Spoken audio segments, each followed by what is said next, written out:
All right, I'm going to take you through how to navigate the MyACFID portal as a member that has already claimed their profile. So I've already gone through the process of accepting the invitation, signing up, verifying, etc. I've already accessed MyACFID, and now I'm going to show you how to navigate it. So from the ACFID homepage, we have MyACFID in the top right-hand corner. First thing I need to do is log in. This will recognize who I am because I have already claimed my profile, so I'm simply going to sign in. All right, so this is the landing page of MyACFID. Pretty basic. It's intended as a navigation point rather than an information point. So I'll just show you some of the main things to be aware of. Your main point of interest is going to be this drop down here attached to your profile. Now, there are a lot more options attached to my profile here than what most people will see in theirs.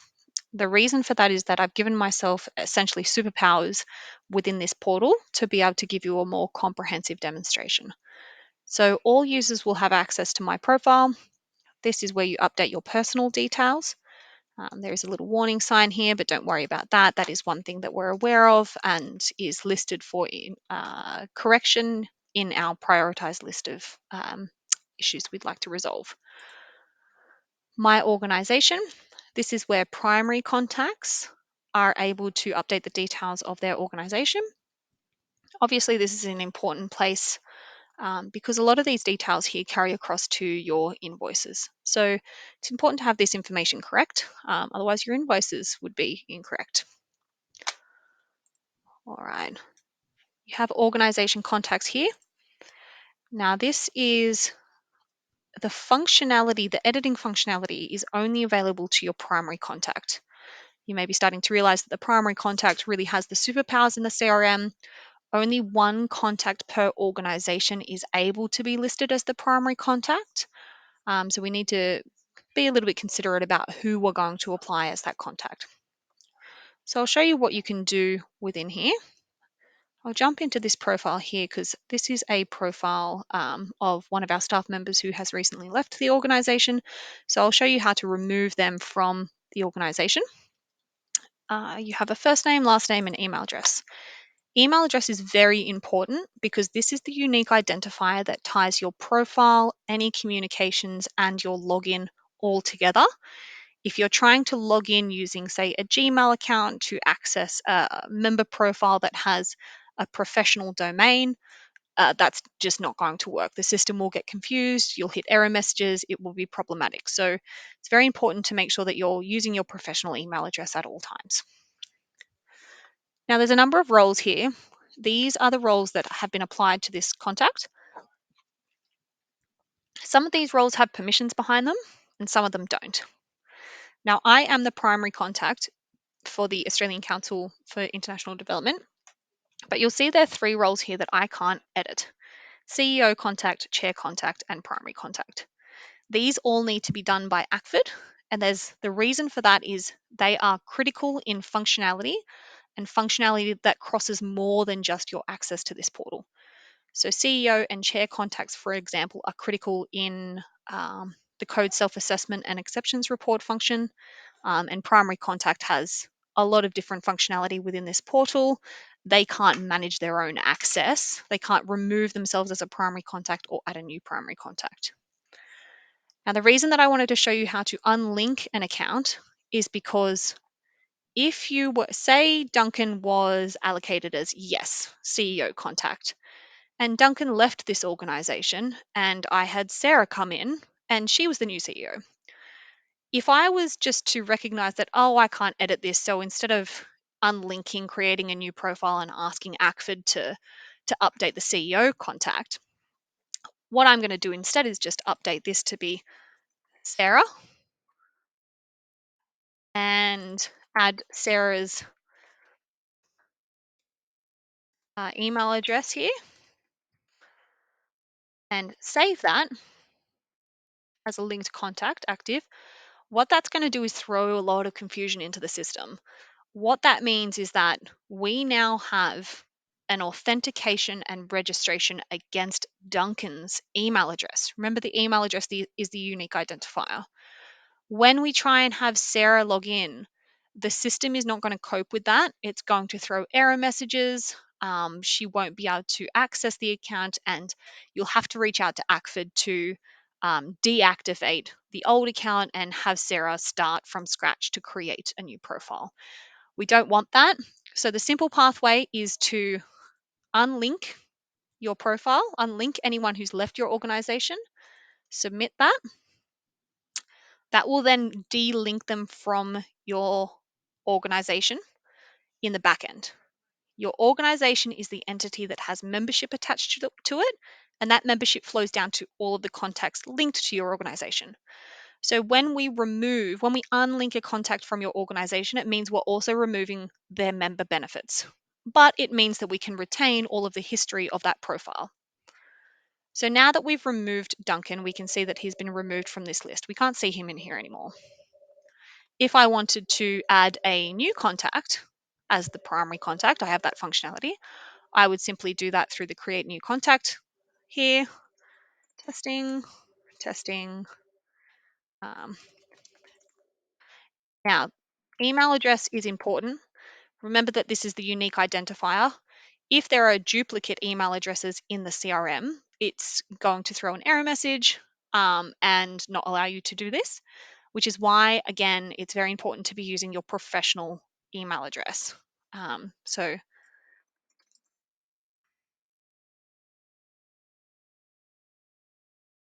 just trying to find something wildly unique so that I don't run into this issue. Now I can I can attach sort of any contacts I want.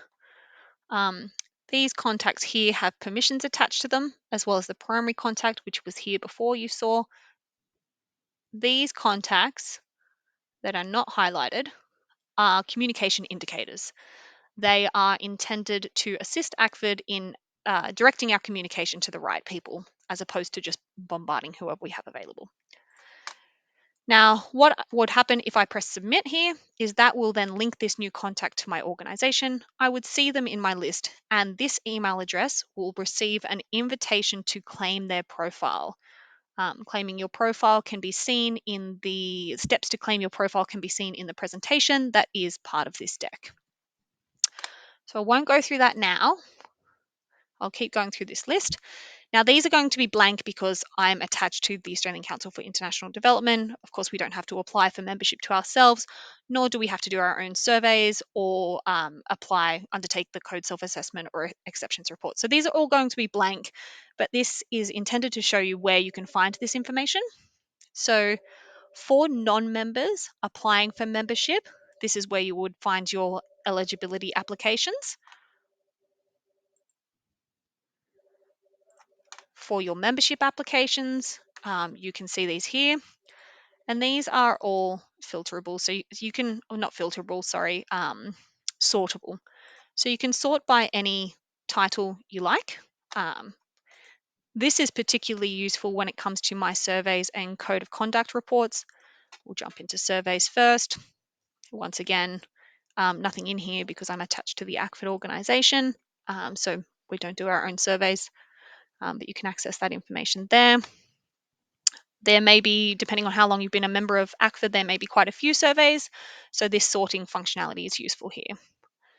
To jump into a new survey, you can just click on create, but please don't do that without our encouragement to undertake the survey, because we need to do some updating before this is relevant to the 2023 financial year.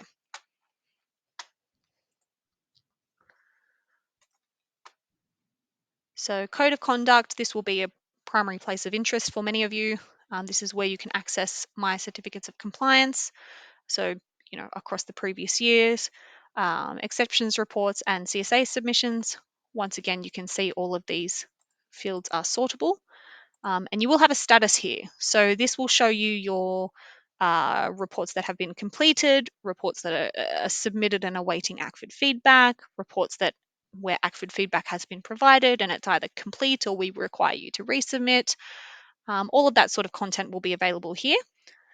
Now, caveat on this, while this presentation is intended for Monday the 20th, and we are launching this new portal to the code cohort on Monday the 20th of March 2023, it's very possible, highly likely in fact, that your code self-assessments across the previous years are not going to be available just yet. The reason for that is that we are doing some final quality assurance on the data after having migrated it from the previous system to this new system. We just want to make sure it's very clean and tidy before we release it to you. So we're just doing those final checks, and we expect them to be released by Friday, the 24th of March 2023 at the latest. So within the week. Now, with some of these fields, membership, surveys, and code and invoices, these are only available to particular roles. So if we go back to the organization contacts, those roles that we're talking about are these roles here. Permissions are attached to these, some of these permissions attached to these. And depending on what permission level you have, will tell you what you can access through this list. The final things that we want to look at is invoices. Again, searchable. You can see here that we're looking at my invoices, but because I am the primary contact of ACFID and the financial contact for ACFID, I can see organization level invoice as well. So these would be things like membership. And finally, event registrations. So this is only showing events that you have registered for, not showing you events that are available. So to find events that are available, we'll head over to events, and there would be a full list of events here available to you to register for. To access member pricing, you need to ensure that you are signed in using your member profile. So that is the profile that you have been invited to claim. That's the profile attached to your professional email address and should be the only profile that you are logging in with. If you choose to sign up using a Gmail or something separate to your organization, you won't get access to the member benefits. Of course, there are some small exceptions to that for some of our smaller members who do operate on Gmail, and that's on a case basis. But for the most part, many of you have professional email addresses, and we encourage you to use them. So you'll be able to see a full list of events broken down by different domains. I believe we have a test event here. You can see some very testy looking content there. I won't jump into that because who knows what's in there. That will not be available to everyone, only I can see that. All right, I'll show you code of conduct. Now, code of conduct is very basic. This is really just static information to help you learn about the code and navigate answering code self-assessment questions or exceptions reports questions.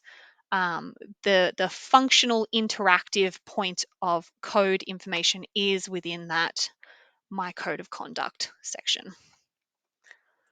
All right, and finally, I will show you through communities of practice. All right, so the communities of practice, within MyACFID, we have a list of communities. So you can see a couple of communities that I'm a member of here. These ones don't have a role or a date on them because I had enrolled myself behind the scenes in our CRM for that. These two I had joined myself through this portal.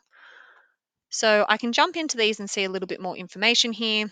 I can leave if I wish to leave. And I get a little notice saying that there's potentially a 30-minute delay on this.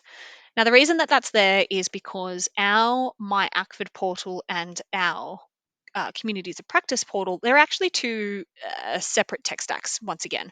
But to assist with your navigation and ensure we're removing barriers for you, there is single sign-on between the two, and I'll show you that in a minute. But because the two systems are separate, we obviously need communication between the two, and sometimes there's a lag in that communication between the two. So we've just got a little notice there to let you know that if you jump straight across to the community, if you've just joined a community and you jump straight across to the community's platform and you're not there, please don't freak out. It's just the case that it's more likely the case that the information just hasn't flowed through to that other platform yet. If you jump in there the next day and you're still not there, that's a problem, and please reach out to us. So if I wanted to join a different community, I can have a look through here. I can see all of the different communities that are available and how many members there are in each. I can find the community that I'm interested in joining, and I can join that community. Now, this is functionality that is only available to members. If a non-member signed up and wanted to access a community, they would have to request to join, and ACFID manage that process manually. Whereas members are able to join and leave whatever they like whenever they want. They have free reign in that space. Now, obviously, this isn't giving me access to communicate within this community of practice. So I need to navigate over to the communities of practice platform to have that sort of interaction. So to get there, all I need to do is click on communities and go to communities platform. Now this will jump me straight over to the communities platform, and you'll notice that it's slightly different than the MyACFID platform. It's got a slightly different look and feel. You can see home, which is the page that we're on, communities, with a bit of a mirror of what we had in the MyACFID portal, my communities being those that I'm a member of, suggested communities being those that are available for me to join. However, you can't join a community from this platform. It has to be from within the MyACFID platform. The reason for that is that we need to have that indication in the CRM to push across to this platform. Unfortunately, it won't work in the reversed way. I can see a directory where I can search for different people if I'm aware of different people. I can also connect with those members. We've got events over here. There's no events scheduled. Browse, different things, participate. We've got a bunch of different functionality around here. Now, just a warning, there is a profile here, but again, because we need the information to go from our CRM and push across to this platform, you won't actually have the ability to update content within here. You need to update that content within your MyACFID profile so that it can then push across to here. Now you can see that there's some different content from different groups that I can see. And if I wanted to, I can jump in there and um, get involved with those discussions. Now, just a quick caveat on the communities platform. We are still working our way through this along with the MyACFID portal. This is still a minimum viable product. We are still working through smoothing out the edges of this system. We do really need your help in doing that. We have built these systems based on a number of assumptions that we made in how the systems would be used. However, everyone uses different things in different ways. So we really need your help to identify where you're hitting barriers, where processes could be smoothed out, things that just aren't working and they should be working. Please let us know. If you don't let us know, we can't fix them for you and we want to fix them for you. A whole part of this intention, the intention with this system was to make your user experience and membership experience better. But we can't continue to enhance this product if you don't tell us how to do that or where to look. So please, we do encourage communication whenever you can. Thank you.